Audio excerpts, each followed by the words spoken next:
വാർത്തകളിലേക്ക് വിശദമായി. സംസ്ഥാനത്ത് 2 പേർ കൂടി കോവിഡ് ബാധിച്ച് മരിച്ചു. എറണാകുളത്ത് ചികിത്സയിലിരുന്ന കന്യാസ്ത്രീയാണ് മരിച്ച ഒരാൾ. കൂനമാവ് സെന്റ് തെരേസസ് കോൺവെന്റിലെ സിസ്റ്റർ ഏഞ്ചലാണ് മരിച്ചത്. 80 വയസ്സായിരുന്നു. കൊല്ലം നെടുമ്പര സ്വദേശി ബാലകൃഷ്ണപിള്ളയും കോവിഡ് ചികിത്സയിലിരിക്കെ മരിച്ചു. 82 വയസ്സായിരുന്നു. വിവരങ്ങളുമായി കൊച്ചിയിൽ നിന്ന് സിജോ വി ജോണും കൊല്ലത്ത് നിന്ന് വി വിനോദും ചേരുന്നു. സിജോ, ആദ്യം ഏത് രീതിയിലായിരുന്നു കന്യാസ്ത്രീയുടെ ആരോഗ്യനില? സ്വാഭാവികമായും പ്രായാധിക്യമുണ്ട്, മറ്റ് അസുഖങ്ങൾ ഉണ്ടായിരുന്നു. വിശദാംശങ്ങൾ എന്താണ്? എറണാകുളം ഗവൺമെന്റ് മെഡിക്കൽ കോളേജിൽ കോവിഡ് ചികിത്സയിലായിരുന്ന സിസ്റ്റർ ഏഞ്ചലാണ് മരിച്ചത്. ഇവർക്ക് 80 വയസ്സായിരുന്നു. കൂനമാവ് സെന്റ് തെരേസസ് കോൺവെന്റിലാണ് സിസ്റ്റർ ആയിരുന്നത്. ഇവര് നേരത്തെ കഴിഞ്ഞ 23-ാം തീയതി ഇവിടെ ഹോസ്പിറ്റലിൽ വീണ് പരിക്കേറ്റിരുന്നു. അതിനുശേഷം അവരെ ആലുവയിൽ തന്നെയുള്ള ആലുവയില്ല പരവൂരിൽ തന്നെയുള്ള ഒരു ഹോസ്പിറ്റലാണ് പ്രവേശിപ്പിച്ചിരുന്നത്. തുടർന്നാണ് ഇവർക്ക് അവിടെ വെച്ച് കോവിഡ് സ്ഥിരീകരിക്കുകയും മെഡിക്കൽ കോളേജിലേക്ക് മാറ്റുകയും ചെയ്തിരുന്നത്. എന്തായാലും ഇന്ന് ഉച്ചയോടുകൂടിയാണ് സിസ്റ്റർ മരിച്ചത്. ഉയർന്ന രക്തസമ്മർദ്ദവും അതോടൊപ്പം തന്നെ കൊളസ്ട്രോളും ഉണ്ടായിരുന്നു എന്നാണ് മെഡിക്കൽ കോളേജിൽ നിന്ന് അറിയിച്ചിരിക്കുന്നത്. എന്തായാലും പ്രായാധിക്യമുണ്ട്. വീണ് പരിക്കേറ്റിനെ തുടർന്ന് ചികിത്സയിലായിരുന്നു. സിസ്റ്ററുടെ ജീവൻ രക്ഷിക്കാനുള്ള എല്ലാവിധ ശ്രമവും നടത്തി എന്നുള്ളൊരു കാര്യം തന്നെയാണ് മെഡിക്കൽ കോളേജിൽ പറഞ്ഞിരിക്കുന്നത്. പക്ഷേ ഉച്ചയോടുകൂടി മരണം സംഭവിക്കുകയായിരുന്നു. എറണാകുളത്ത് ഇന്ന് കോവിഡ് ബാധിച്ച് മരിക്കുന്ന 2ാമത്തെ ആളാണ് സിസ്റ്റർ ഏഞ്ചൽ. രാവിലെ MP അഷ്റഫ്, അദ്ദേഹം ആലുവ സ്വദേശിയാണ്. ആലുവ എടപ്പുറം മല്ലിശ്ശേരി സ്വദേശിയായ 53 വയസ്സുകാരൻ അഷ്റഫ് മരിച്ചിരുന്നു. റൈറ്റ്, സിജോ വിശദാംശങ്ങൾ നൽകിയത്. ഇപ്പോൾ വി വിനോദും കൊല്ലത്ത് നിന്ന് ചേരുന്നു. കൊല്ലം നെടുമന സ്വദേശി ബാലകൃഷ്ണപിള്ളയും കോവിഡ് ചികിത്സയിലിരിക്കെയാണ് മരിച്ചിരിക്കുന്നത്. ഏത് രീതിയിലാണ് ആരോഗ്യനില ഉണ്ടായിരുന്നത് വിനോദ് ബാലകൃഷ്ണപിള്ളയുടെ? അപർണ 82 വയസ്സായിരുന്നു. 24-ാം തീയതി ജില്ലാ ആശുപത്രിയിലാണ് ആദ്യം പ്രവേശിപ്പിച്ചത്. രോഗം മൂർച്ഛിച്ചതിനെ തുടർന്ന് അദ്ദേഹത്തിന്റെ ആരോഗ്യനില സങ്കീർണമായതിനെ തുടർന്നാണ് പാരിപ്പള്ളി മെഡിക്കൽ കോളേജിലേക്ക് മാറ്റിയത്. ഇന്ന് പുലർച്ചെ മരണം സംഭവിച്ചു എന്നാണ് മെഡിക്കൽ ബുള്ളറ്റിനിൽ വ്യക്തമാക്കുന്നത്. അതേസമയം മറ്റ് രോഗങ്ങൾ കൂടി ഇദ്ദേഹത്തിന് ഉണ്ടായിരുന്നു എന്ന് മെഡിക്കൽ ബുള്ളറ്റിനിൽ വ്യക്തമാക്കുന്നുണ്ട്. ഇതോടുകൂടി കൊല്ലം ജില്ലയിൽ കോവിഡ് ബാധിച്ച് മരിക്കുന്നവരുടെ എണ്ണം 7 ആയിട്ടുണ്ട്. ജില്ലാ പരിശോധനയിൽ ബാലകൃഷ്ണപിള്ളയ്ക്ക് കോവിഡ് പോസിറ്റീവ് ആണെന്ന് സ്ഥിരീകരിച്ചിരുന്നു. ഇപ്പോൾ വിശദമായ പരിശോധനയ്ക്ക് വേണ്ടി ശ്രമം ആലപ്പുഴയിലേക്ക് അയച്ചിരിക്കുകയാണ്. വി വിനോദും സിജോയുമാണ് വിശദാംശങ്ങൾ നൽകിയത്. 2 മരണം എറണാകുളത്തും കൊല്ലത്തും. കാസർഗോഡ് കഴിഞ്ഞ ദിവസം മരിച്ച 2 പേർക്കും കോവിഡ് സ്ഥിരീകരിച്ച് ആരോഗ്യവകുപ്പ്. അടുക്കത്ത് ബായൽ സ്വദേശി ശശിധരൻ, പടന്ന സ്വദേശി അബ്ദുൾ റഹൂഫ് എന്നിവരാണ് മരിച്ചത്. 2 പേർക്കും 62 വയസ്സായിരുന്നു. ഇതോടെ ജില്ലയിൽ കോവിഡ് ബാധിച്ച് മരിച്ചവരുടെ എണ്ണം 8 ആയി. തിരുവനന്തപുരത്ത് സ്ഥിതി അതീവ ഗുരുതരം. കൊച്ചുതുറ വൃദ്ധസദനത്തിൽ 35 പേർക്ക് കോവിഡ് സ്ഥിരീകരിച്ചു. 27 അന്തേവാസികൾക്കും 6 കന്യാസ്ത്രീകൾക്കും അടക്കമാണ് രോഗബാധ. കുന്നുകുഴി വാർഡിൽ തെക്കുമൂട് ബണ്ട് പ്രദേശത്ത് 50 പേരെ പരിശോധിച്ചപ്പോൾ 16 പേർക്ക് കോവിഡ് സ്ഥിരീകരിച്ചു. ഇതിൽ 5 പേർ ചെറിയ കുട്ടികളാണ്. ഡെപ്യൂട്ടി സ്പീക്കറുടെ ഗൺമാൻ അടക്കം 2 പോലീസുകാർക്കും തിരുവനന്തപുരത്ത് കോവിഡ് സ്ഥിരീകരിച്ചിട്ടുണ്ട്. വിവരങ്ങളുമായി ഉമേഷ് ബാലകൃഷ്ണൻ ചേരുന്നു. ഉമേഷ്, കൂടുതൽ പേർക്ക് കോവിഡ് സ്ഥിരീകരിച്ചിരിക്കുന്നു. ഏത് ഭാഗം ഫോക്കസ് ചെയ്തുകൊണ്ടാണ് ഇപ്പോൾ റിപ്പോർട്ടുകൾ വരുന്നത്? അപർണ, ഇപ്പോൾ ലഭിച്ചിരിക്കുന്ന പ്രാദേശിക വിവരം അനുസരിച്ചുള്ള വിവരങ്ങളാണ് ഇപ്പോൾ പുറത്തു വന്നിരിക്കുന്നത്. ഇതിന്റെ അടിസ്ഥാനത്തിലാണ് കൊച്ചുതുറയിൽ വൃദ്ധസദനത്തിൽ 27 അന്തേവാസികൾ അടക്കമുള്ളവർക്ക് രോഗം സ്ഥിരീകരിച്ചിരിക്കുന്നത്. 27 അന്തേവാസികൾ അവിടെയുള്ള തന്നെ 6 സിസ്റ്റർമാർക്കും 2 ജീവനക്കാർക്കും രോഗം സ്ഥിരീകരിച്ചു. ആന്റിജൻ പരിശോധനയിലാണ് ഇത്രയും പേർക്ക് അവിടെ രോഗം സ്ഥിരീകരിച്ചത്. ഇതുകൂടാതെ കുന്നുകുഴി വാർഡിൽ ആന്റിജൻ പരിശോധന വ്യാപകമായി നടത്തിയിരുന്നു. അതിലും 16 പേർക്ക് രോഗം സ്ഥിരീകരിച്ചിട്ടുണ്ട്. 2 പോലീസുകാർ, അതായത് കിളിമാനൂർ പോലീസ് സ്റ്റേഷനിലെ 3 പോലീസുകാർക്കും SAP ക്യാമ്പിലെ 2 പോലീസുകാർക്കും രോഗം സ്ഥിരീകരിച്ചു. അതോടുകൂടി ഇന്ന് രോഗം സ്ഥിരീകരിക്കുന്ന പോലീസുകാരുടെ എണ്ണം 5 ആയി. അതിൽ ഒരാൾ ഡെപ്യൂട്ടി സ്പീക്കറുടെ ഗൺമാനാണ്, മറ്റൊരാൾ ഒരു SI ആണ്. അപർണ, ഉമേഷ് വിശദാംശങ്ങൾ നൽകിയത്. ഇപ്പോൾ കൗൺസിലർ IP ബിനു നമുക്കൊപ്പം ചേരുന്നു. ശ്രീ ബിനു, കൂടുതൽ സ്ഥിതി ഗുരുതരമാകുന്നു എന്നുള്ള രീതിയിലുള്ള റിപ്പോർട്ടുകളാണ് വന്നുകൊണ്ടിരിക്കുന്നത്. ഇതിൽ തന്നെ ഇപ്പോഴൊക്കെ രോഗം സ്ഥിരീകരിച്ചതിൽ ചെറിയ കുട്ടികൾ പോലും ഉണ്ട്. എങ്ങനെയാണ് കണക്കാക്കുന്നത്? ഏത് ഭാഗത്താണ് കൂടുതൽ ശ്രദ്ധ കൊടുക്കേണ്ടതെന്നാണ് കരുതുന്നത്? ഇതിലിപ്പം കുന്നോഴി വാർഡിൽ ബണ്ട് പ്രദേശത്ത്, അവിടെ തീരെ പാവപ്പെട്ട ആളുകളാണ് താമസിക്കുന്നത്. അവിടെ 2 ദിവസം മുമ്പ് ഒരു സ്ത്രീക്ക് കോവിഡ് പോസിറ്റീവ് റിപ്പോർട്ട് ചെയ്തിരുന്നു. അതിന്റെ അടിസ്ഥാനത്തിൽ ആരോഗ്യവകുപ്പ് അവിടെ ഇന്ന് പരിശോധന നടത്തിയത്. അതിൽ 50 പേരിൽ 16 പേർക്ക് പോസിറ്റീവ് ആയിട്ടാണ് റിപ്പോർട്ട് പറഞ്ഞിട്ടുള്ളത്. അതിന്റെ അടിസ്ഥാനത്തിൽ നഗരസഭയുടെ ടീമെല്ലാം തന്നെ അവിടെ അണുമുക്തമാക്കാനും എല്ലാവർക്കും എല്ലാ കാര്യങ്ങൾ ബോധവൽക്കരണ പരിപാടികളായിട്ട് മുന്നോട്ട് പോവുകയാണ്. ഇപ്പോൾ doctor Sasikumar health officer Sasikumar തന്നെ സ്ഥലത്തോട്ട് പോയിട്ടുണ്ട്. അപ്പൊ എല്ലാവരും സഹായം നഗരസഭ, അതുപോലെ തന്നെ ആരോഗ്യവകുപ്പ് നല്ല രീതിയിൽ ഇടപെടൽ നടത്തിക്കൊണ്ടിരിക്കുകയാണ്. ഭയപ്പെടാറില്ല, ജാഗ്രതയാണ് ആവശ്യം എന്നുള്ള രീതിയിലുള്ള നിർദ്ദേശം ആരോഗ്യവകുപ്പും നൽകുന്നുണ്ട്.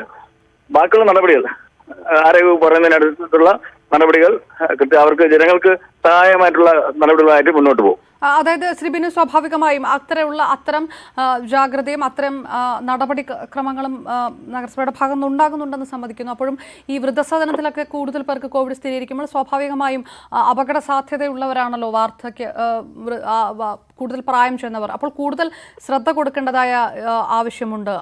അങ്ങനത്തെ കാര്യങ്ങളെല്ലാം ഉറപ്പാക്കിയിട്ടുണ്ടോ ഇപ്പോൾ? കൂടുതൽ ശ്രദ്ധ കൊടുത്ത് തന്നെയാണ് കാര്യങ്ങൾ മുന്നോട്ട് പോകുന്നത്. നേരത്തെ പറഞ്ഞല്ലോ, ഒരാൾക്ക് ഇത് ബാധിച്ച അടിസ്ഥാനത്തിലാണ് അവർ പരിശോധന നടത്തിയത്. അതിന്റെ അടിസ്ഥാനത്തിൽ ആ സോണിൽ മൊത്തം പൂട്ടിയിട്ടുണ്ട്. വളരെ കർശനമായിട്ടുള്ള നിയന്ത്രണങ്ങൾ ഇപ്പോൾ തന്നെ ആരോഗ്യവകുപ്പ് നടത്തിയിട്ടുണ്ട്. ഇനിയുള്ള കാര്യങ്ങൾ ആരോഗ്യവകുപ്പ് പറയുന്ന കാര്യങ്ങൾ അതേപടി അനുസരിച്ച് നഗരസഭയുടെ ഹെൽത്ത് വിഭാഗം മുന്നോട്ട് പോകും. അതായത് കൂടുതൽ നിയന്ത്രണങ്ങൾ ഇപ്പോൾ ഈ പറഞ്ഞ ഇത് ഒരു സോണിൽ കൂടുതൽ കർശന നിയന്ത്രണങ്ങളെല്ലാം വരുന്നുണ്ടല്ലോ, അത് കൂടുതൽ നിയന്ത്രണങ്ങൾ എന്തെങ്കിലും വേണമെന്നുള്ളൊരു അഭിപ്രായം താങ്കൾക്കുണ്ടോ? നിയന്ത്രണങ്ങൾ ഏർപ്പെടുത്തുന്നത് ജില്ലാ ഭരണകൂടമാണ്. അത് കൃത്യമായി തന്നെ പോലീസും ഭരണകൂടത്തിന്റെ പ്രധാനപ്പെട്ട ആളുകളെല്ലാം തന്നെ അവിടെ വന്നിട്ടുണ്ട്. ഇപ്പൊ മെഡിക്കൽ കോളേജ് സ്റ്റേഷൻ പരിധിയിലാണ് ഇത് വരുന്നത്. മെഡിക്കൽ കോളേജ് CA അടക്കം സ്ഥലത്ത് വന്നിട്ടുണ്ട്. അപ്പൊ ഇവർക്കിപ്പം പ്രധാനമായിട്ടുള്ളത് ഇത് അടച്ചു കഴിഞ്ഞാൽ ഏകദേശം 200ഓളം കുടുംബമാണ് അവിടെ ഉള്ളത്. കുന്നൂഴി വാർഡും പട്ടം വാർഡും വരുന്ന പ്രദേശമാണ്. അപ്പൊ ഈ രണ്ട് ഭാഗം അടച്ചു കഴിഞ്ഞു കഴിഞ്ഞാൽ ഇവർക്ക് ആവശ്യ സാധനങ്ങൾ ലഭ്യമാക്കാനുള്ള നടപടിയാണ് ഇപ്പം അതിനെക്കുറിച്ചാണ് ഇപ്പോൾ ആലോചിച്ചുകൊണ്ടിരിക്കുന്നത്. ഇതുമായിട്ട് മേയറുമായിട്ട് ചർച്ച നടത്തിയിട്ടുണ്ട്. അപ്പോൾ ഭരണകൂടമായിട്ട് സംസാരിച്ച് അതിന് വേണ്ട നടപടികളും സ്വീകരിക്കാന്നുള്ളതിൽ മുന്നോട്ട് പോകുന്നത്. വളരെ നന്ദി ശ്രീ IP ബിനു. കുന്നുകുഴി കൗൺസിലാണ് ന്യൂസ് 8നോട് പ്രതികരിച്ചത്. തിരുവനന്തപുരത്ത് സ്ഥിതി ഗുരുതരമാകുകയാണ്. കുന്നുകുഴി വാർഡിലും പട്ടം വാർഡിലും കോവിഡ് സ്ഥിരീകരിച്ചിരിക്കുന്നു. ഇതിനകത്ത് തന്നെ വൃദ്ധസദനത്തിലും കൊച്ചുതുറ വൃദ്ധസദനത്തിൽ 35 പേർക്ക് കോവിഡ് സ്ഥിരീകരിച്ചിരിക്കുകയാണ്. കുന്നുകുഴിയിൽ 50 പേരെ പരിശോധിച്ചപ്പോൾ 16 പേർക്കും കോവിഡ് സ്ഥിരീകരിക്കുകയും ചെയ്തു. കൃത്യമായ രീതിയിലുള്ള നടപടിക്രമങ്ങളും കൂടുതൽ ജാഗ്രതയും അതോടൊപ്പം തന്നെ സോൺ അടച്ചിടുമ്പോൾ അവശ്യ സാധനങ്ങൾ ലഭ്യമാക്കാനുള്ള നടപടിക്രമങ്ങളും സ്വീകരിച്ചു വരികയാണെന്നാണ് Kunnukuzhi councillor IP Binu news 8നോട് പ്രതികരിച്ചത്. ഒപ്പം ഉമേഷ് ബാലകൃഷ്ണൻ. പഞ്ചാബിലെ അമൃത്സറിൽ വിഷമദ്യ ദുരന്തം, 21 പേർ മരിച്ചു. ബറ്റാല, താൻ തരൺ എന്നിവിടങ്ങളിലാണ് ദുരന്തമുണ്ടായത്. സംഭവത്തെക്കുറിച്ച് മജിസ്റ്റീരിയൽ തല അന്വേഷണത്തിന് പഞ്ചാബ് മുഖ്യമന്ത്രി അമരീന്ദർ സിംഗ് ഉത്തരവിട്ടു. സുർജിത് അയ്യപ്പത് ന്യൂസ് ഡെസ്കിൽ നിന്ന് വിശദാംശങ്ങളുമായി. സുർജിത്ത്, സംഭവത്തിന്റെ കൂടുതൽ വിവരങ്ങളിലേക്ക്. എപ്പോഴായിരുന്നു സംഭവം? അപർണ, പഞ്ചാബിലെ അമൃത്സർ, ബറ്റാല, താൻതരൺ ജില്ലകളിലാണ് വിഷമദ്യം കഴിച്ചതിനെ തുടർന്ന് 21 പേരുടെ മരണം സ്ഥിരീകരിച്ചിരിക്കുന്നത്. കഴിഞ്ഞ ബുധനാഴ്ച വൈകിട്ട് അമൃത്സറിന്റെ ഗ്രാമീണ മേഖലയായ മൂച്ചൽ, തൻഗ്ര ഗ്രാമങ്ങളിൽ ആദ്യമായി 5 മരണം റിപ്പോർട്ട് ചെയ്തു. ഇതിന് തുടർച്ചയായി കൂടുതൽ മരണങ്ങളുണ്ടായി. ഇന്നലെ വൈകിട്ട് വീണ്ടും 3 പേർ കൂടി മരിച്ചു. ഹൂച്ച് എന്ന പ്രദേശത്തും സമാനമായ രീതിയിലുള്ള മരണങ്ങൾ ഉണ്ടായി. ഇന്ന് രാവിലെ ബറ്റാല എന്ന പ്രദേശത്ത് കൂടി കൂടുതൽ മരണങ്ങൾ ഉണ്ടായി. 8 പേർ ഗുരുതരാവസ്ഥയിലാണ് എന്നുള്ള റിപ്പോർട്ടുകളാണ് പുറത്തു വരുന്നത്. ഇന്നത്തെ കൂടി കണക്കുകൾ പരിശോധിക്കുമ്പോഴാണ് മരണസംഖ്യ 21 ആയിരിക്കുന്നത്. ഈ വിഷമദ്യത്തിന്റെ ഉറവിടം സംബന്ധിച്ച് കൃത്യമായ ഒരു വ്യക്തത ഇതുവരെ രൂപപ്പെട്ടിട്ടില്ല. ഹൂച്ച് സ്വദേശിയായ ബൽഗീന്ദർ കൗർ എന്നയാൾ ഇതുമായി ബന്ധപ്പെട്ട് അറസ്റ്റിലാണ് എന്നുള്ള വിവരങ്ങൾ കൂടി പുറത്തു വരുന്നുണ്ട്. മരിച്ചവരുടെ പോസ്റ്റ്മോർട്ടം നടപടികൾ പുരോഗമിക്കുകയാണ്. ഇതിനുശേഷം ഇതുമായി ബന്ധപ്പെട്ട കൂടുതൽ വിവരങ്ങൾ വ്യക്തമാകും. മുഖ്യമന്ത്രി ക്യാപ്റ്റൻ അമരീന്ദർ സിംഗ് അന്വേഷണത്തിന് ഉത്തരവിട്ടിട്ടുണ്ട്. ജലന്ധർ ഡിവിഷണൽ കമ്മീഷണറുടെ നേതൃത്വത്തിൽ മജിസ്റ്റീരിയൽ അന്വേഷണമാണ് ഈ വ്യാജമദ്യ ദുരന്തവുമായി ബന്ധപ്പെട്ട് നടക്കുക. വ്യാജമദ്യ യൂണിറ്റുകൾ കണ്ടെത്താൻ കർശന നിർദ്ദേശം അദ്ദേഹം നൽകിയിട്ടുണ്ട്. അതോടൊപ്പം തന്നെ കുറ്റക്കാർക്കെതിരെ ശക്തമായ രീതിയിലുള്ള നടപടി ഉണ്ടാകുമെന്നും അദ്ദേഹം വ്യക്തമാക്കിയിട്ടുണ്ട്. അമൃത്സർ പോലീസ് പ്രത്യേക അന്വേഷണ സംഘത്തിന് രൂപം നൽകി. ഇപ്പോൾ അന്വേഷണം പുരോഗമിക്കുന്ന ഒരു ഘട്ടം കൂടിയാണ്. അപർണ. റൈറ്റ്, സുർജിത്ത് വിശദാംശങ്ങൾ നൽകിയത്. ബോളിവുഡ് നടൻ സുശാന്ത് സിംഗ് രാജ്പുത്തിന്റെ മരണവുമായി ബന്ധപ്പെട്ട് എൻഫോഴ്സ്മെന്റ് ഡയറക്ടറേറ്റും കേസ് രജിസ്റ്റർ ചെയ്തു. കള്ളപ്പണം വെളുപ്പിക്കൽ നിരോധന നിയമപ്രകാരമാണ് കേസ്. വിവരങ്ങളുമായി ന്യൂസ് ഡെസ്കിൽ നിന്ന് ആതിര സുധാകരൻ ചേരുന്നു. ആതിര, പുതിയൊരു ദിശയിലേക്ക് അന്വേഷണം, കേസ് പോകുന്നു എന്ന് വേണം മനസ്സിലാക്കാൻ. ഇതുവരെ ഇല്ലാത്ത രീതിയിലേക്ക് കാര്യങ്ങൾ പോകുകയാണോ? വിശദാംശങ്ങൾ എന്താണ്? ബോളിവുഡ് നടൻ സുശാന്ത് സിംഗ് രജ്പൂത്തിന്റെ മരണവുമായി ബന്ധപ്പെട്ട് നിരവധി ആരോപണങ്ങളും വിവാദങ്ങളും കത്തി നിൽക്കുകയാണ്. ഇപ്പോൾ എൻഫോഴ്സ്മെന്റ് ഡയറക്ടറേറ്റിന്റെ ഇടപെടൽ കൂടി സുശാന്തിന്റെ മരണവുമായി ബന്ധപ്പെട്ട് ഉണ്ടായിരിക്കുന്നത്. സുശാന്തിന്റെ സുഹൃത്തായിരുന്ന റിയ ചക്രബർത്തിക്കെതിരായ സാമ്പത്തിക തിരിമറി ആരോപണത്തിലാണ് ഇപ്പോൾ എൻഫോഴ്സ്മെന്റ് FIR രജിസ്റ്റർ ചെയ്തിരിക്കുന്നത്. 15 കോടി രൂപയുടെ കള്ളപ്പണം വെളുപ്പിക്കൽ കേസിലാണ് FIR രജിസ്റ്റർ ചെയ്തിരിക്കുന്നത്. സുശാന്തിന്റെ അക്കൗണ്ട് വഴി തുക കൈമാറ്റം നടത്തിയത് സംബന്ധിച്ചുള്ള അന്വേഷണമാണ് നടത്തുക. സുശാന്തും സുഹൃത്തായിരുന്ന റിയ ചക്രബർത്തിയും ചേർന്ന് നടത്തിയിരുന്നു 2 കമ്പനികൾ നടത്തിയിരുന്നു. ഈ 2 കമ്പനികളുടെ നിക്ഷേപം സംബന്ധിച്ചും അക്കൗണ്ടുകളിൽ വന്നിട്ടുള്ള ഇടപാടുകളെ കുറിച്ചുമാണ് പ്രധാനമായിട്ടും അന്വേഷണം നടത്തുക. ഈ അക്കൗണ്ടിന്റെ അഡ്രസ് അതായത് സുശാന്തും റിയയും നടത്തിയിരുന്ന കമ്പനികളുടെ അഡ്രസ് റിയയുടെ അച്ഛന്റെ പേരിലാണ് നടത്തിയിരുന്നത്. അത്തരത്തിൽ ഇവർ തമ്മിലുള്ള സാമ്പത്തിക ഇടപാടുകളെ കുറിച്ചിട്ടാണ് ഏറ്റവും അധികം അന്വേഷണം നടക്കുന്നത്. റിയ ചക്രബർത്തിക്ക് സുശാന്തിന്റെ മരണത്തിൽ നിർണായകമായ പങ്കുണ്ടെന്നും ഇവർ തമ്മിലുള്ള സാമ്പത്തിക ഇടപാടുകളാണ് സുശാന്തിന്റെ മരണത്തിലേക്ക് നയിച്ചത് എന്നും സുശാന്തിന്റെ അച്ഛൻ ആരോപിച്ചിരുന്നു. ഇതിൽ പ്രകാരം റിയ ചക്രബർത്തിക്കെതിരെ ബീഹാറിൽ പോലീസ് FIR രജിസ്റ്റർ ചെയ്യുകയും ചെയ്തിരുന്നു. ഇതിൽ പ്രധാനമായിട്ടും ആരോപിച്ചിരിക്കുന്ന ഒരു യൂറോപ്യൻ ടൂറിനിടെ സുശാന്തിന്റെ ക്രെഡിറ്റ് കാർഡ് ഉപയോഗിച്ച് വലിയ തോതിലുള്ള പണമിടപാടുകൾ നടന്നിട്ടുണ്ട്. സുശാന്ത് സിംഗ് രാജ്പൂത്തിന്റെ മരണത്തിൽ അന്വേഷണം മറ്റൊരു ദിശയിലേക്ക്. കള്ളപ്പണം വെളുപ്പിക്കൽ വകുപ്പ് പ്രകാരം എൻഫോഴ്സ്മെന്റ് ഡയറക്ടറേറ്റ് കേസെടുത്തിരിക്കുന്നു. സ്വർണ്ണക്കടത്ത് കേസിൽ കൂടുതൽ അറസ്റ്റിനൊരുങ്ങി NIA. കസ്റ്റംസിന്റെ കസ്റ്റഡിയുള്ള ജലാൽ അടക്കമുള്ളവരുടെ അറസ്റ്റ് രേഖപ്പെടുത്താൻ NIA കോടതിയെ സമീപിക്കും. സാമ്പത്തിക ഇടപാടുകളെക്കുറിച്ച് അന്വേഷിക്കുന്നതിന്റെ ഭാഗമായി ശിവശങ്കറിന്റെ ചാർട്ടേഡ് അക്കൗണ്ടന്റിനെ കസ്റ്റംസ് ചോദ്യം ചെയ്തു. നയതന്ത്ര ചാനൽ വഴിയുള്ള സ്വർണ്ണക്കടത്ത് കേസിൽ ആസൂത്രകരായ സന്ദീപിനും രമേശിനും പുറമെ ഇവർക്ക് സഹായം ചെയ്ത സ്വപ്നയും സരിത്തിനെയുമാണ് NIA പ്രതി ചേർത്തിട്ടുള്ളത്. ഇവരെ വിശദമായി NIA ചോദ്യം ചെയ്തിരുന്നു. ഇതിൽ രമേശിൽ ലഭിച്ച മൊഴിയുടെ അടിസ്ഥാനത്തിലാണ് കൂടുതൽ പേരുടെ അറസ്റ്റിലേക്ക് NIA നീങ്ങുന്നത്. വിദേശത്ത് നിന്ന് സ്വർണം എത്തിക്കുന്നതിന് രമേശിനൊപ്പം ചേർന്ന് പ്രവർത്തിച്ച ആളാണ് ജലാൽ. ഇതിനു പുറമെ അബൂബക്കർ, ഷാഫി എന്നിവർ പണം നിക്ഷേപിച്ചിട്ടുണ്ടെന്നും കസ്റ്റംസിന്റെ അന്വേഷണത്തിൽ കണ്ടെത്തിയിരുന്നു. കസ്റ്റംസിൽ നിന്ന് ലഭിച്ച വിവരത്തിന്റെ കൂടി അടിസ്ഥാനത്തിലാണ് ജലാലിനെയും അബൂബക്കറിനെയും ഷാഫിയെയും പ്രതി ചേർക്കാൻ NIA ആലോചിക്കുന്നത്. നിലവിൽ കസ്റ്റംസിന്റെ കസ്റ്റഡിയിലുള്ളവരുടെ അറസ്റ്റ് രേഖപ്പെടുത്തണമെങ്കിൽ NIAക്ക് കൊച്ചിയിലെ സാമ്പത്തിക കുറ്റകൃത്യങ്ങൾ പരിഗണിക്കുന്ന കോടതിയെ സമീപിക്കേണ്ടി വരും. പ്രൊഡക്ഷൻ വാറന്റ് പുറപ്പെടുവിക്കണമെന്നാവശ്യപ്പെട്ട കോടതിയിൽ NIA അപേക്ഷ നൽകും. ഇതിനുശേഷമാവും പ്രതികളെ അറസ്റ്റ് രേഖപ്പെടുത്തുന്നതും ചോദ്യം ചെയ്യുന്നതും. അതേസമയം സ്വർണ്ണക്കടത്ത് കേസിൽ മുഖ്യമന്ത്രിയുടെ മുൻ പ്രിൻസിപ്പൽ സെക്രട്ടറി ശിവശങ്കറിന്റെ പങ്ക് സംബന്ധിച്ച് കൂടുതൽ അന്വേഷണം കസ്റ്റംസ് ആരംഭിച്ചു. സാമ്പത്തിക ഇടപാടുകളെക്കുറിച്ച് പരിശോധിക്കുന്നതിന്റെ ഭാഗമായി ശിവശങ്കറിന്റെ ചാർട്ടേഡ് അക്കൗണ്ടിനെ ചോദ്യം ചെയ്തു. ഫോൺ രേഖകൾ, സെക്രട്ടേറിയറ്റിന്റെ ദൃശ്യങ്ങൾ തുടങ്ങി പരിശോധിച്ച ശേഷമാകും ശിവശങ്കറിനെ പ്രതിയാക്കണമെന്ന കാര്യത്തിൽ NIAയും കസ്റ്റംസും അന്തിമ തീരുമാനമെടുക്കുക. തിരുവനന്തപുരം ബ്യൂറോയ്ക്കൊപ്പം ന്യൂസ് 18 കൊച്ചി. സംസ്ഥാനത്ത് സ്വർണത്തിന് റെക്കോർഡ് വില. പവന് 40,000 രൂപയായി വർദ്ധിച്ചു. ഗ്രാമിന്റെ വില 5,000 രൂപയിലെത്തി. വില വർധന ഇനിയും തുടരുമെന്നാണ് സൂചന. കോവിഡിനെ തുടർന്നുള്ള പ്രതിസന്ധിയിൽ പൊന്നിന്റെ വില പിടിച്ചു നിർത്താനാകാതെ കുതിച്ചുയരുകയാണ്. പവന് 280 രൂപയാണ് ഇന്ന് രാവിലെ വർദ്ധിച്ചത്. ഇതോടെ പവന്റെ വില 40,000 രൂപയായി. ഗ്രാമിന് 35 രൂപ കൂടിയതോടെ 5,000 രൂപയിലുമെത്തി. ഇന്നലെ 320 രൂപയാണ് പവന് കൂടിയത്. ജനുവരി 1 മുതൽ ഇന്നുവരെ 10,000-ഓളം രൂപയുടെ വർധന ഒരു പവൻ സ്വർണത്തിലുണ്ടായി. ഗ്രാമിന് 1,005 രൂപയും കൂടി. ജനുവരി 1 ഗ്രാമിന് 3,955 രൂപയും പവന് 31,640 രൂപയുമായിരുന്നു. ജൂൺ 1 ആകുമ്പോഴേക്കും ഇത് യഥാക്രമം 4,760 രൂപയും 38,080 രൂപയുമായി. ഈ മാസം 1 ഗ്രാമിന് 4,926 രൂപയും പവന് 39,408 രൂപയുമായിരുന്നു. കോവിഡിനെ തുടർന്ന് ഓഹരി വിപണികളിലുണ്ടായ പ്രതിസന്ധിയാണ് സ്വർണ്ണവില കൂടാൻ പ്രധാന കാരണം. റിയൽ എസ്റ്റേറ്റ് മേഖലയും പ്രതിസന്ധിയിലായതോടെ നിക്ഷേപകർ കൂടുതലായി സ്വർണത്തെ ആശ്രയിച്ചു. അമേരിക്കയും ബ്രിട്ടനും ഗോൾഡ് ബോണ്ടുകൾ പുറത്തിറക്കിയതും സ്വർണ്ണവില കുതിക്കാൻ കാരണമായി. ആഗോള വിപണിയിൽ സ്വർണ്ണവില ഔൺസിന് $1,981 ഈ വർഷം അവസാനത്തോടെ ഇത് $2,300 സൂചന. ഇങ്ങനെയെങ്കിൽ ഇന്ത്യൻ വിപണിയിലും ഈ വർധന ഉണ്ടാകും. News desk news 18. പത്തനംതിട്ട ചിറ്റാറിൽ വനം വകുപ്പിന്റെ കസ്റ്റഡിയിലിരിക്കെ മരിച്ച മത്തായിയുടേത് മുങ്ങിമരണമാണെന്ന് പോസ്റ്റ്മോർട്ടം റിപ്പോർട്ടിലെ പ്രാഥമിക നിഗമനം. ചൊവ്വാഴ്ചയാണ് മത്തായിയെ സ്വന്തം ഫാമിലെ കിണറ്റിൽ മരിച്ച നിലയിൽ കണ്ടെത്തിയത്. തെളിവെടുപ്പിനിടെ ഓടി രക്ഷപ്പെട്ട മത്തായി കിണറ്റിലേക്ക് ചാടിയെന്നായിരുന്നു വനം വകുപ്പ് വിശദീകരണം. ഈ വാദം ശരിവെക്കുന്നതാണ് കോട്ടയം മെഡിക്കൽ കോളേജിൽ നടന്ന പോസ്റ്റ്മോർട്ടത്തിലെ കണ്ടെത്തലുകൾ. ശരീരത്തിൽ മർദ്ദനമേറ്റതിന്റെ പാടുകളില്ല. തലയുടെ ഇടതുഭാഗത്ത് ക്ഷതവും ഇടത് കൈയുടെ അസ്ഥിക്ക് ഒടിവുമുണ്ട്. മൂക്കിൽ നിന്ന് രക്തം വാർന്നതിന്റെ സൂചനകളുമുണ്ട്. ഇത് കിണറ്റിൽ വീണ സംഭവിച്ചതെന്നാണ് നിഗമനം.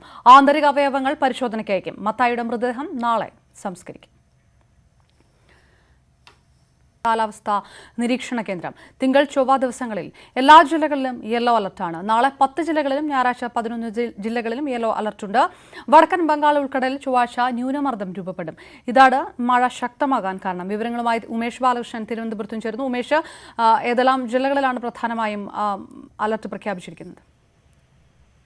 നിലവിൽ 5 ദിവസത്തെ മഴ പ്രവചനമാണ് നടത്തിയിട്ടുള്ളത്. ഈ 5 ദിവസത്തെ മഴ പ്രവചനത്തിൽ ഈ ദിവസം മുതൽ, അതായത് ഇന്നു മുതൽ ചൊവ്വാഴ്ച വരെ സംസ്ഥാനത്ത് പരക്കെ മഴ ലഭിക്കും എന്നാണ് മുന്നറിയിപ്പിൽ പറയുന്നത്. ഒറ്റപ്പെട്ട ശക്തമായ മഴയ്ക്ക് സാധ്യതയുണ്ട് എന്ന് പറഞ്ഞിട്ടുണ്ട്. ഇതിന്റെ അടിസ്ഥാനത്തിൽ ഇന്ന് 11 ജില്ലകളിലും നാളെ 10 ജില്ലകളിലും യെല്ലോ അലേർട്ടാണ്. കൂടാതെ 3-ാം തീയതി മുതൽ മഴ കൂടുതൽ ശക്തമാകും. 4-ാം തീയതിയോടുകൂടി ബംഗാൾ ഉൾക്കടലിൽ ന്യൂനമർദ്ദം രൂപപ്പെടാൻ സാധ്യതയുണ്ട് എന്നാണ് കാലാവസ്ഥാ നിരീക്ഷണ കേന്ദ്രത്തിന്റെ മുന്നറിയിപ്പ്. ഇതിന്റെ പ്രഭാവത്തെ തുടർന്നാണ് 3-4 തീയതികളിൽ സംസ്ഥാനത്ത് എല്ലാ ജില്ലകളിലും യെല്ലോ അലർട്ട് പ്രഖ്യാപിച്ചിരിക്കുന്നത്. ന്യൂനമർദ്ദത്തിന്റെ ശക്തിക്കനുസരിച്ച് ഒരുപക്ഷെ ഈ അലർട്ടുകൾ മാറാനും സാധ്യതയുണ്ട്. അതായത് ഒരുപക്ഷെ യെല്ലോ അലർട്ട് എന്നുള്ളത് ഓറഞ്ച് അലർട്ടിലേക്ക് അടക്കം മാറാനുള്ള സാധ്യതയുമുണ്ട്. എന്തായാലും ചൊവ്വാഴ്ച വരെയുള്ള മഴ പ്രവചനം മാത്രമേ നടത്തിയിട്ടുള്ളൂ. വരും ദിവസങ്ങളിൽ, അതായത് ചൊവ്വാഴ്ചയ്ക്ക് ശേഷവും മഴ കൂടിയേക്കും എന്ന് തന്നെയാണ് മുന്നറിയിപ്പിൽ പറയുന്നത്. ഉമേഷ് ബാലകൃഷ്ണൻ വിശദാംശങ്ങൾ നൽകി. ദേശീയ വിദ്യാഭ്യാസ നയം നടപ്പാക്കുന്നതിൽ കേരളത്തിലെ വിദ്യാഭ്യാസ മേഖലയിൽ ആശങ്ക. 34 വർഷത്തിനിടെ വിദ്യാഭ്യാസ മേഖലയിൽ നടത്തുന്ന സമഗ്ര പരിഷ്കരണം ഏത് തരത്തിലാകും ബാധിക്കുക എന്നതാണ് പ്രധാന ആശങ്ക. സ്വകാര്യവൽക്കരണം ശക്തിപ്പെടുമെന്നാണ് പ്രധാന വിമർശനം. നിർധനർക്ക് ഉന്നത വിദ്യാഭ്യാസ മേഖല അപ്രാപ്യമാകുമെന്നും ഈ രംഗത്തെ പ്രമുഖർ ചൂണ്ടിക്കാട്ടുന്നു. ഇതോടെ വിദ്യാർത്ഥി സംഘടനകളും നയത്തിനെതിരെ രംഗത്തെത്തി. എന്നാൽ പുതിയ നയത്തിൽ പ്രതീക്ഷ പുലർത്തുന്നവരും നിരവധിയാണ്. 12 ക്ലാസ്സുകളിലേക്ക് കുട്ടി പ്രവേശിച്ചാൽ തന്നെ എങ്ങനെയാണ് അവിടെ നിന്നുള്ള ഒരു എൻട്രൻസ് പരീക്ഷയിൽ ജയിച്ച് ഉന്നത വിദ്യാഭ്യാസ മേഖലയിലേക്ക് കടക്കാൻ സാധിക്കുക? അതൊരു വലിയ വിഷയമാണ്. അപ്പോൾ ഫലത്തിൽ ഉന്നത വിദ്യാഭ്യാസ മേഖലയിലേക്ക് പ്രവേശിക്കുന്നത് സാമ്പത്തികമായി മെച്ചപ്പെട്ടവരും സാമൂഹ്യമായി തന്നെ ഉയർന്ന നിലവാരം പുലർത്തുന്നവരും ആയിരിക്കും. അത് വിദ്യാഭ്യാസത്തെ, വിശേഷിച്ചും ഉന്നത വിദ്യാഭ്യാസത്തെ വരേണ്യവൽക്കരിക്കുന്നതിന് ഇടയാക്കും. അപ്പോൾ ലോക കമ്പോളത്തിൽ ഇന്ത്യക്ക് മത്സരിക്കാൻ പറ്റിയ ഏറ്റവും വലിയ സാധനം വിജ്ഞാനമാണ്. ഈ വിജ്ഞാനത്തെ ഉപയോഗിച്ച് ലോക മാർക്കറ്റിലേക്ക് എങ്ങനെ കയറാൻ പറ്റുമെന്നതിന്റെ സാധ്യതയാണ് പുതിയ വിദ്യാഭ്യാസ നയത്തിൽ ഊന്നൽ കൊടുക്കേണ്ടത്. ആ മതവും ജനകീയത്വമാണ് നമ്മുടെ കരുത്ത്. അതിനനുസരിച്ച് പുതിയ ജനറേഷനെ എങ്ങനെ മോൾഡ് ചെയ്യണമെന്നതിനെ കുറിച്ചുള്ള കാഴ്ചപ്പാടാണ് നമുക്ക് അനിവാര്യമായിട്ടും വേണ്ടത്. അതില്ലെങ്കിൽ നമ്മൾ ക്ലാസ് മുറിയിൽ വെച്ച് നമുക്കത് കിട്ടുന്നില്ലെങ്കിൽ ദൂരവ്യാപകമായ പ്രത്യാഘാതങ്ങളാണ് ഈ രാജ്യത്ത് ഉണ്ടാകാൻ വേണ്ടി പോകുന്നത്. പ്രാദേശികത്വത്തെ വളരെയേറെ പ്രോത്സാഹിപ്പിക്കുന്ന ഒരു ഭാഗം ഈ നയത്തിനുണ്ട്. എന്നിരുന്നാൽ പോലും ഭരണപരമായിട്ടുള്ള കാര്യങ്ങൾ നോക്കുമ്പോൾ, അതായത് റെഗുലേഷൻ, അതുപോലെ തന്നെ ഓട്ടോണമി, ഇതുപോലെയൊക്കെ കാര്യങ്ങളെ സംബന്ധിക്കുന്ന കാര്യങ്ങളിൽ ഒരു കേന്ദ്രീകൃത സ്വഭാവത്തിന്റെ രീതിയിലേക്ക് വരുന്നുണ്ട്. 2 chapters fully equity concerns socially and economically disadvantaged groups എന്ന് പറഞ്ഞിട്ട് we have said scheduled caste, scheduled tribes, minorities, girls from the point of view of gender. ഒരു വിദ്യാഭ്യാസ നയമേ അല്ല കുലത്തൊഴിലേക്ക് ഒരാളെ നയിക്കുന്നതിനുള്ള ഒരു ബാക്ക്ഗ്രൗണ്ട് സൃഷ്ടിക്കുന്നു എന്നതല്ലാതെ വിദ്യാഭ്യാസപരമായ മൂല്യങ്ങൾ പ്രദാനം ചെയ്യുന്നതിന് ഉതകുന്ന വിധത്തിലുള്ള ഏതെങ്കിലും ഒരു റെക്കമെൻഡേഷൻ ചൂണ്ടിക്കാണിക്കാമോ?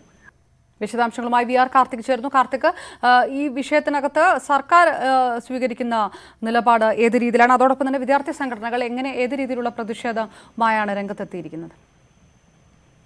SFI, KSU അടക്കമുള്ള വിദ്യാർത്ഥി സംഘടനകൾ ഇതിനെതിരെ പ്രതിഷേധം ഉയർത്തിക്കഴിഞ്ഞു. സംസ്ഥാന സർക്കാർ ഈ വിഷയത്തിൽ പ്രധാനമായും ചൂണ്ടിക്കാട്ടുന്നത് ഏകപക്ഷീയമായി കേന്ദ്രം ഈ നയം അടിച്ചേൽപ്പിക്കാൻ ശ്രമിക്കുന്നു എന്നൊരു വിമർശനമാണ് മുന്നോട്ട് വെക്കുന്നത്. പ്രധാനമായും 3 കാര്യങ്ങളാണ് ചൂണ്ടിക്കാട്ടപ്പെടുന്നത്. ഒന്ന്, പുതിയ വിദ്യാഭ്യാസ നയം സ്വകാര്യവത്കരണത്തിനും അതുവഴി വിദ്യാഭ്യാസ കച്ചവടം കൂട്ടുകയും ചെയ്യും. ഇത് സാധാരണക്കാർക്ക് ഉന്നത വിദ്യാഭ്യാസം അപ്രാപ്യമാക്കുന്ന ഒരു സാഹചര്യം സൃഷ്ടിക്കുകയും ചെയ്യും. മറ്റൊന്ന്, സാമൂഹ്യ നീതി അട്ടിമറിക്കും എന്നതാണ് മറ്റൊരു വിമർശനം. ഈ ഘടനകൾ മാറ്റുമ്പോൾ, അതായത് കാലങ്ങളായി നിലനിന്ന 10+2 എന്ന ഘടന മാറ്റുമ്പോൾ പരീക്ഷാ രീതികളിൽ അടക്കം മാറ്റം വരും. വിപുലമായ ലക്ഷ്യത്തോടെയാണ് ഈ നയം നടപ്പാക്കാൻ ഉദ്ദേശിക്കുന്നത് എങ്കിൽ കൂടിയും അത് പ്രായോഗിക തലത്തിൽ ഈ നിർദ്ദേശങ്ങൾ നടപ്പിലാക്കാൻ ബുദ്ധിമുട്ടുണ്ട് എന്ന വിമർശനമാണ് പല കോണുകളിൽ നിന്നും ഉയരുന്നത്. പ്രത്യേകിച്ച് 5ാം ക്ലാസ് വരെ മാതൃപഠനം എന്നതും ഉന്നത വിദ്യാഭ്യാസ രംഗത്ത് സംസ്കൃതമടക്കമുള്ള വിഷയങ്ങൾ ഓപ്ഷനുമാകുമ്പോൾ ഭാഷാ ന്യൂനപക്ഷ വിഷയങ്ങളെ കുറിച്ച് ഇതിൽ പരാമർശമില്ല എന്ന തരത്തിലുള്ള വിമർശനങ്ങൾ വിശദാംശങ്ങൾ നൽകിയത്. കേന്ദ്ര മന്ത്രിസഭ പാസാക്കിയ ദേശീയ വിദ്യാഭ്യാസ നയം വിശദമായി ചർച്ച ചെയ്ത് ആശങ്ക പരിഹരിച്ചു മാത്രമേ നടപ്പാക്കാവൂന്ന് പ്രതിപക്ഷ നേതാവ് രമേശ് ചെന്നിത്തല. വിദ്യാഭ്യാസ മേഖലയെ വർഗീയവൽക്കരിക്കുക എന്ന സംഘപരിവാർ ലക്ഷ്യമാണ് പുതിയ നയത്തിന് പിന്നിൽ. 3.5 പതിറ്റാണ്ടായി രാജ്യത്ത് നിലനിൽക്കുന്ന വിദ്യാഭ്യാസ സമ്പ്രദായത്തിൽ മാറ്റം വരുത്തുമ്പോൾ പാർലമെന്റിൽ ചർച്ച ചെയ്യണമായിരുന്നുവെന്നും പ്രതിപക്ഷ നേതാവ് പറഞ്ഞു. നേതാക്കൾക്ക് RSS ബന്ധം ആരോപിച്ച് CPM കോൺഗ്രസ് പോര്. രമേശ് ചെന്നിത്തല കോൺഗ്രസിനുള്ളിലെ സർസംഘചാലകാണെന്ന് ദേശാഭിമാനിയിലെ ലേഖനത്തിൽ CPM സംസ്ഥാന സെക്രട്ടറി കോടിയേരി ബാലകൃഷ്ണൻ വിമർശിച്ചു. CPM പോളിറ്റ് ബ്യൂറോ അംഗം S രാമചന്ദ്രപിള്ള RSSന്റെ പ്രചാരകനായിരുന്നുവെന്നാണ് കോൺഗ്രസ് മുഖപത്രം വീക്ഷണത്തിന്റെ മറുപടി. RSS നിലപാട് തെറ്റാണെന്ന് 16-ാം വയസ്സിൽ മനസ്സിലായെന്നും 18 വയസ്സ് മുതൽ CPMന്റെ സജീവ പ്രവർത്തകനാണെന്നും SRP പ്രതികരിച്ചു. വിവാദത്തിൽ ചെന്നിത്തലയെ പിന്തുണച്ച് മുസ്ലിം ലീഗ് രംഗത്ത് വന്നു. സർക്കാരിനെതിരെ കോൺഗ്രസ് BJP അവിശുദ്ധ ബന്ധമെന്ന CPM നേതാക്കളുടെ ആരോപണങ്ങളുടെ തുടർച്ചയാണ് കോടിയേരിയുടെ ലേഖനം. RSSന്റെ ഹൃദയത്തുടിപ്പായ നേതാവെന്നാണ് ചെന്നിത്തലയെ കോടിയേരി വിശേഷിപ്പിച്ചത്. കേരളത്തിൽ RSSകാരേക്കാൾ നന്നായി അവരുടെ കുപ്പായം അണിയുന്നത് ചെന്നിത്തലയാണ്. ഹരിപ്പാട് മണ്ഡലത്തിൽ ചെന്നിത്തലയ്ക്ക് RSS വോട്ടുകൾ ലഭിച്ചുവെന്ന ആരോപണവും കഴിഞ്ഞ ലോക്സഭാ തെരഞ്ഞെടുപ്പുകളുടെ വോട്ട് കണക്കുകൾ നിരത്തി കോടിയേരി ഉന്നയിക്കുന്നു. രാമക്ഷേത്രം പോലുള്ള വിഷയങ്ങളിൽ UDF മൗനം പാലിക്കുന്നതിന്റെ കാരണം ഏതൊക്കെയാണെന്ന് ചൂണ്ടിക്കാട്ടിയാണ് കോടിയേരിയുടെ ലേഖനം അവസാനിക്കുന്നത്. CPM പോളിറ്റ് ബ്യൂറോ അംഗം S രാമചന്ദ്രപിള്ളയുടെ RSS ബന്ധം ചൂണ്ടിക്കാട്ടിയായിരുന്നു കോൺഗ്രസ് മുഖപത്രം വീക്ഷണത്തിന്റെ തിരിച്ചടി. ജന്മഭൂമിയിൽ വന്ന ലേഖനത്തിലാണ് SRP കൗമാരകാലത്ത് RSS ശാഖയിൽ ശിക്ഷകായിരുന്നുവെന്ന ആരോപണമുള്ളത്. ഈ ലേഖനം ഉദ്ധരിച്ചാണ് വീക്ഷണത്തിന്റെ വിമർശനം. പക്വതയില്ലാത്ത പ്രായത്തിലെ ബന്ധമായിരുന്നുവെന്നും RSS സമീപനത്തിലെ പിശക് ബോധ്യപ്പെട്ട ഉടൻ അത് തിരുത്തിയെന്നും SRP. 15-16 വയസ്സായതോടെ RSSന്റെ നിലപാടുകൾ പെശകാണെന്ന് ബോധ്യപ്പെടാൻ തുടങ്ങി. 16 വയസ്സിൽ ഞാൻ ഒരു ഭൗതികവാദിയായി മാറി. അങ്ങനെ 18-ാമത്തെ വയസ്സിൽ 1956 കമ്മ്യൂണിസ്റ്റ് പാർട്ടി അംഗമായി. ചെന്നിത്തലയെ പിന്തുണച്ച് മുസ്ലിം ലീഗ് രംഗത്തെത്തി. കോടിയേരിയുടെ ആരോപണം പഴകിപ്പൊളിച്ചതാണെന്നും ജനം തള്ളി